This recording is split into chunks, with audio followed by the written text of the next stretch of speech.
How to rent a car in Portugal? Easy. Step 1. Go to autojardim.com and if you're here already, just click Rent a car.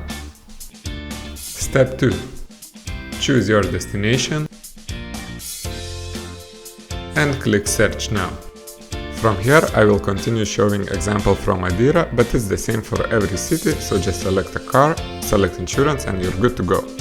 Take the voucher with you or download it and go to the car rental company.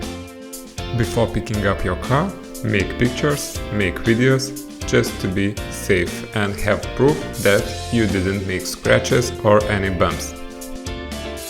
Also, some things to know: for the best price you have to be at least 25 years old, you have to have experience of 1 or 2 years, and also if you need a child seat you have to pay extra. And of course, no alcohol behind the wheel. So that's pretty much it. Have fun in Portugal and thanks for watching.